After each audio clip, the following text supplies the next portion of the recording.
السلام علیکم دوستوں، دین فطرت چینل میں خوش آمدید۔ دوستوں، ایک لمحے کے لیے اس ویڈیو پہ غور کریں۔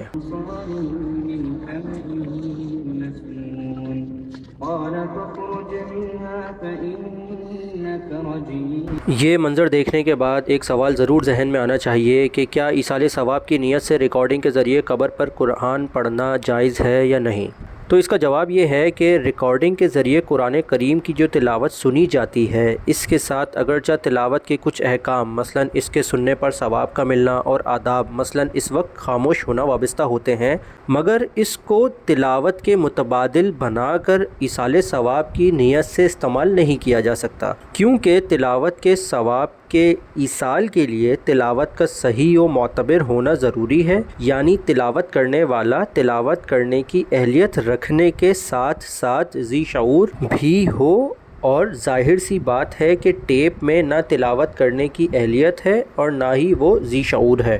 اگر ریکارڈ شدہ تلاوت کو کوئی زندہ شخص سنے تو اس کو بالکل ثواب ہو سکتا ہے، کیونکہ اس میں سننے سمجھنے کی صلاحیت موجود ہے، لہٰذا جب وہ تلاوت کو سنے گا، خواہ وہ ریکارڈ شدہ تلاوت ہی کیوں نہ ہو، اس کے دل میں قرآن کی عظمت پیدا ہوگی۔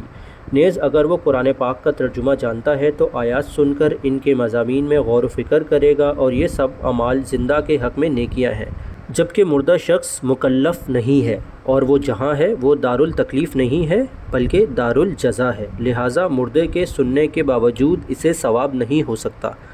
لہٰذا محض قبر پر ٹیپ ریکارڈنگ لگا کر تلاوت کا ایصال ثواب کرنا درست نہیں ہے۔ قرآن زندوں کے لیے رہنما کتاب ہے، مردوں کے لیے نہیں۔ اس طرح کی کوئی بھی جدت جو ایصال ثواب کی نیت سے کی جائے گی وہ بدعت میں شمار ہوگی۔ بہت شکریہ، والسلام علیکم ورحمۃ اللہ وبرکاتہ۔